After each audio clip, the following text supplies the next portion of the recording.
Kamu tahu nggak, banyak orang justru merasa hampa setelah mereka mencapai impian terbesarnya? Hah? Kok bisa? Bukannya harusnya merasa senang banget ya? Itu namanya arrival fallacy. Keyakinan salah kalau mencapai tujuan bakal bikin kita bahagia selamanya. Tunggu, jadi maksudmu kalau aku beli iPhone terbaru, aku nggak bakal bahagia? Kamu bakal bahagia, tapi cuma bentar. Terus kamu bakal balik ke level perasaan yang biasa aja. Loh, kok gitu? Kan barangnya masih ada di tanganku. Karena otak kita punya mekanisme bernama hedonic adaptation atau adaptasi hedonik. Adaptasi apa? Kedengarannya ribet banget. Sederhananya, otak kita cepat terbiasa dengan hal baru. Sesuatu yang dulu terasa spesial, lama-lama jadi normal. Jadi kayak treadmill ya?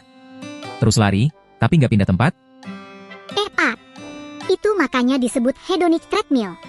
Kita mengejar target baru cuma untuk mempertahankan level bahagia yang sama. Sial, berarti aku nggak akan pernah puas dong? Bukan nggak bisa puas, tapi kamu salah menaruh sumber kebahagiaannya. Maksudnya? Terus harus ditaruh di mana? Banyak orang berpikir, aku bakal bahagia kalau aku naik jabatan. Padahal itu jebakan. Tapi kan naik jabatan itu bagus. Gaji nambah, status naik. Iya, tapi setelah sebulan jadi manajer, kamu bakal terbiasa dengan gaji itu. Dan kamu mulai pengen jadi direktur. Wah, jadi aku cuma muter-muter di lingkaran yang sama? Betul. Inilah kenapa banyak atlet juara dunia atau artis terkenal malah merasa depresi setelah mencapai puncak. Karena mereka merasa, cuma gini doang, setelah sampai di tujuan? Persis. Perasaan, kosong, itu muncul karena mereka terlalu fokus pada hasil, bukan prosesnya. Tapi kalau nggak punya target hasil, kita nggak bakal semangat kerja dong. Target itu perlu, tapi jangan jadikan target sebagai satu-satunya alasan kamu bahagia. Terus gimana caranya biar nggak terjebak arrival fallacy ini? Kita harus belajar mencintai perjalanan atau proses menuju ke sana. Mencintai proses? Kedengarannya kayak kata-kata motivasi murah di Instagram. Hahaha. Tapi secara sains, ini benar. Kebahagiaan yang stabil itu datang dari aktivitas yang memberikan makna, bukan dari piala. Jadi maksudmu, aku harus menikmati saat-saat aku belajar, bukan cuma nunggu lulus? Betul. Karena saat kamu lulus, itu cuma 1 hari. Tapi belajar itu terjadi setiap hari. Wah, baru sadar kalau aku selama ini cuma hidup untuk hari esok. Itulah jebakannya. Jangan sampai kamu sampai di puncak, tapi lupa caranya bernapas. Oke, jadi kalau aku mau mulai diet, aku nggak boleh cuma mikirin berat badan turun 10 kg? Boleh punya target, tapi fokuslah pada, aku suka merasa sehat saat olahraga. Tapi kalau aku cuma fokus olahraga tanpa lihat timbangan, aku nggak tahu aku sukses atau nggak. Itu dia masalahnya. Kamu mengaitkan harga dirimu dengan angka di timbangan. Waduh, kena mental aku. Jadi aku selama ini salah ya? Bukan salah, tapi kurang tepat. Coba terapkan small wins atau kemenangan kecil setiap hari. Kemenangan kecil? Kayak apa contohnya?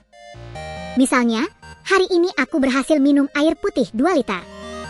Rayakan itu. Cuma minum air putih doang dirayain? Apa nggak terlalu berlebihan? Justru itu kuncinya. Melatih otak untuk merasa bahagia sekarang, bukan nanti. Berarti kalau aku bisa bangun pagi hari ini, aku boleh merasa sukses? Tepat sekali. Dengan begitu, kamu nggak akan hancur saat target besarmu belum tercapai.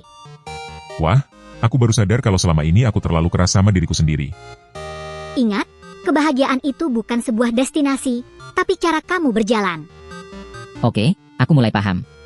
Jadi sekarang aku mau merayakan kemenangan kecilku. Apa itu? Berhasil dengerin penjelasanmu tanpa ketiduran. Heh, itu bukan kemenangan, itu standar minimum. Hahaha. Tapi aku merasa bahagia sekarang, kan? Ya sudah, ya sudah. Setidaknya kamu nggak terjebak arrival fallacy lagi hari ini. Tapi benar juga ya, kalau aku cuma nunggu sukses buat bahagia, aku bakal nunggu seumur hidup. Jangan biarkan masa depan mencuri kebahagiaanmu hari ini. Keren juga ilmu psikologi. Jadi, besok kita bahas apa lagi? Gimana kalau kita bahas kenapa kamu malas mandi pagi? Why? Itu bukan psikologi, itu cuma kebiasaan buruk. Justru itu namanya prokrastinasi. Kita bisa bahas itu besok. Terserah kamu deh. Yang penting sekarang aku mau makan es krim. Nah, itu dia contoh small win yang nyata. Hehe, benar juga. Jangan lupa, bahagia itu bukan tujuan, tapi cara kita menikmati perjalanan.